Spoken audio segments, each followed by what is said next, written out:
కీళ్ల మార్పిడి, keyhole surgery, plasma therapy, కీళ్లవాతం, వెన్నెముక లాంటి సమస్య మన కడపలో రోబోటిక్ టెక్నాలజీతో ట్రీట్మెంట్ అందించబడును. జేపీ హాస్పిటల్, కొత్త బస్ స్టాండ్, కడప. ఈ రోజు ఈ కార్యక్రమం మనం జిల్లా నూతన కమిటీ ప్రమాణ స్వీకారం కార్యక్రమాన్ని మనం ఈ రోజు పెట్టుకోవాలన్నప్పుడు నేను మన ఇన్ఛార్జ్ మంత్రివర్యులు సవితమ్మ గారితో మాట్లాడి ఈ కార్యక్రమాన్ని డేట్ని నిర్ణయించుకొని దాని తర్వాత మన జిల్లాలో ఉన్న ఎమ్మెల్యేలకు ఇన్ఛార్జీలకు తెలియజేసి ఈ కార్యక్రమాన్ని ఇంత విజయవంతంగా చేసుకోవడం జరుగుతూ ఉంది. కాబట్టి నాతో పాటు ఈ నూతన కమిటీ ఎవరైతే ఎన్నుకోబడ్డారో వాళ్ళందరికీ కూడా నా హృదయపూర్వక నమస్కారాలు తెలియజేసుకుంటున్నాను.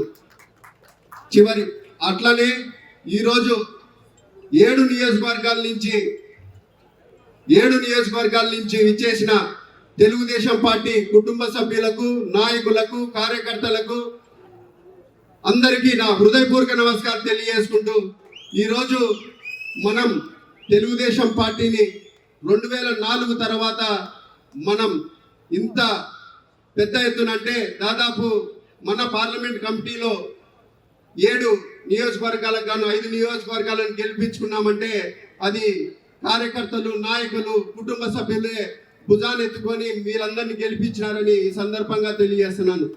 కాబట్టి ఈరోజు మనం 2021లో తెలుగుదేశం పార్టీ బాధ్యత తీసుకున్న తర్వాత నన్ను మొట్టమొదటిగా 2 వ్యక్తులు వెన్నుని నన్ను సార్ దగ్గరికి పిలుచుకొని పోయి ముందుగా ఈ కమిటీని, ఈ భూపేష్ని ముందు ప్రోత్సహించాలా, జమ్నో నియోజకవర్గ ఇన్ఛార్జిగా ప్రకటించాలనే దాంతో 2 ప్రధాన వ్యక్తులు ఉన్నారు.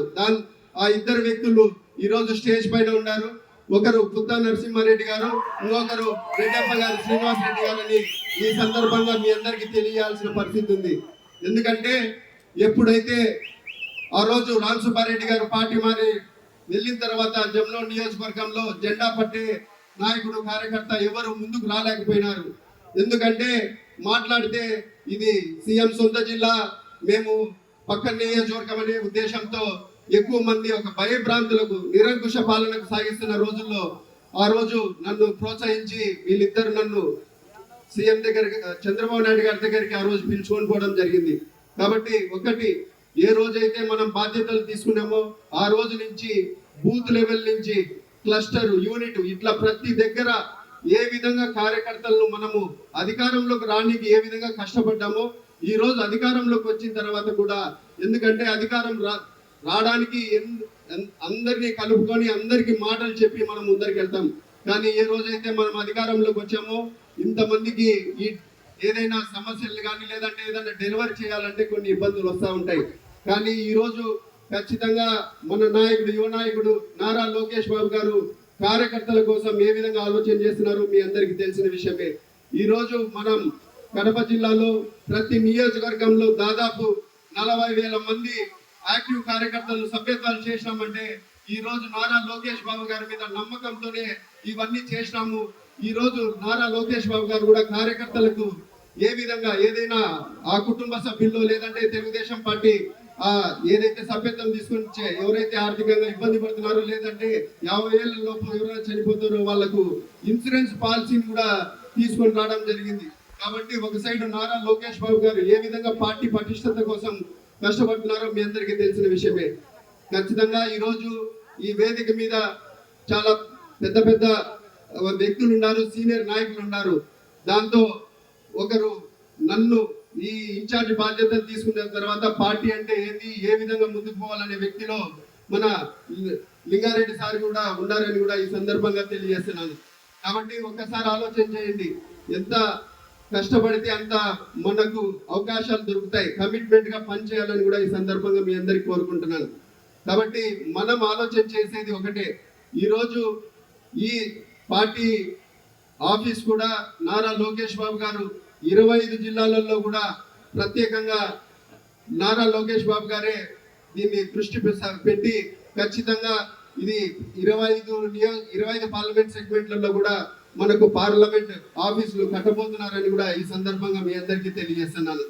అట్లనే ఎవరైనా పార్టీకి కానీ లేకపోతే ఎవరైనా ఇవ్వాల వ్యక్తిగతంగా అనుకుంటే పార్టీ ఆఫీస్కి ఇస్తే దాని ద్వారానే ఇక్కడ ఈ పార్టీ ఆఫీస్ నిర్మాణంకి సహకరించినట్టు ఉంటుందని కూడా ఈ సందర్భంగా తెలియజేస్తున్నాను.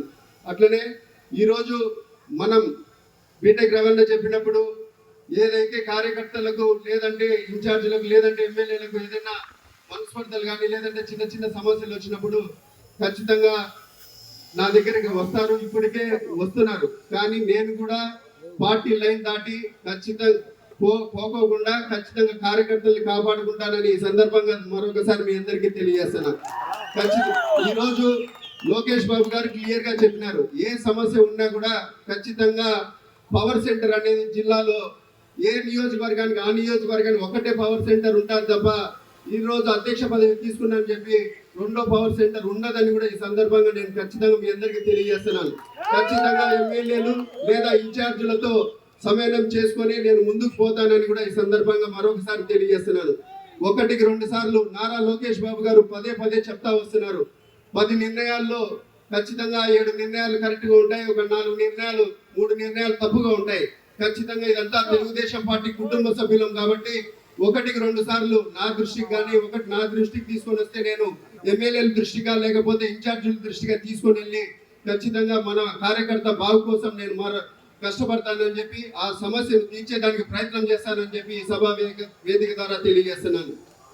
అట్లనే ఈరోజు మనం ఏ విధంగా ఆలోచన చేస్తున్నామో మనం social media my TDP app అనేది బాగా లోకేష్ బాబు గారు దీని మీద దృష్టి పెట్టి ప్రజల్లోకి తీసుకొని పోవాలా, మన కార్యకర్తలు నాయకులు దీన్ని ఖచ్చితంగా సోషల్ మీడియాను ఉపయోగించాలని చెప్పి ఈ సందర్భంగా మీ అందరికీ తెలియజేస్తున్నాను. అట్లనే ఈరోజు మనము 7 నియోజకవర్గాలలో మొన్న జరిగిన పార్లమెంట్ ఎలక్షన్స్ లో 5 నియోజకవర్గాలలో పార్లమెంట్ కి ఎంపీగా నాకు మెజార్టీ వచ్చినాయి. కానీ 2 నియోజకవర్గాలలో మనకు మైనస్ వచ్చింది. ఒకటి వాళ్ళ సొంత నియోజకవర్గం పులివెందల, ఇంకొకటి బద్వేల్ కాన్స్టిట్యున్సీ.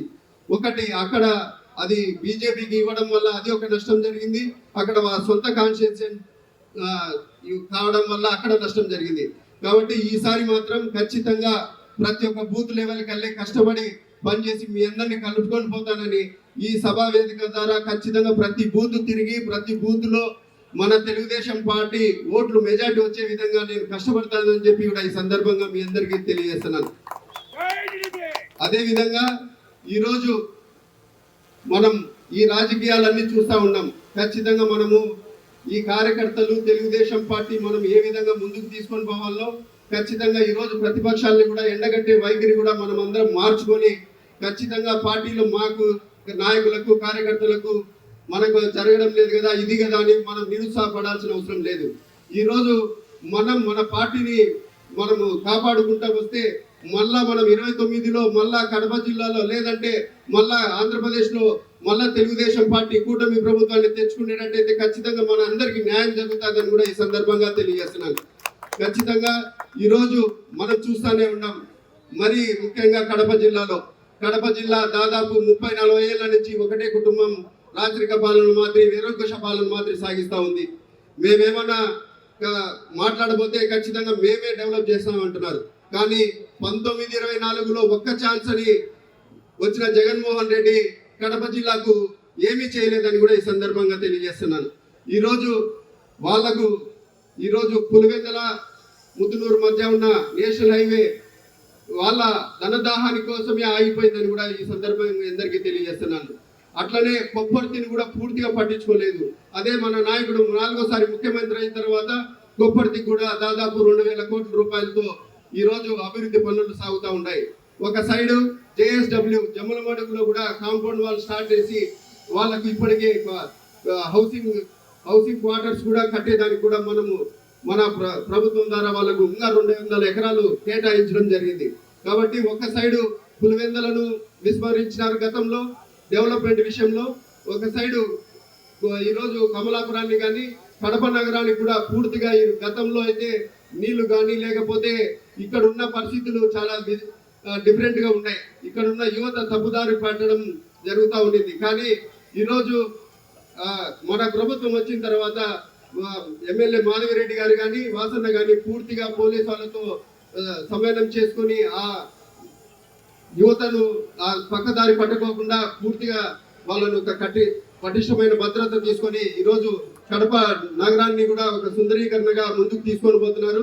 త్రాగునీళ్లను కూడా ఖచ్చితంగా ప్రతి వారానికి 5 రోజులు ఇచ్చే విధంగా వాళ్ళు ప్లాన్ చేసుకొని ముందుకు పోతున్నారు. కాబట్టి ఒక సైడ్ కడప టౌన్ కానీ, ఒక సైడ్ పులివెందల కానీ, ఒక సైడ్ జమ్మలమడుగు కానీ, ఒక సైడ్ మైదుకూరు కానీ పెద్దలు పుట్టా సుధాకర్ యాదవ్ గారు ఒక నిస్వార్థంగా అవినీతి లేకోకుండా ప్రతి ఒక్క కార్యకర్తకు పలుకుతూ ఏ పనులున్నా కూడా ఆయన ముందుకు తీసుకొని పోతున్నారని కూడా ఈ సందర్భంగా తెలియజేస్తున్నాను.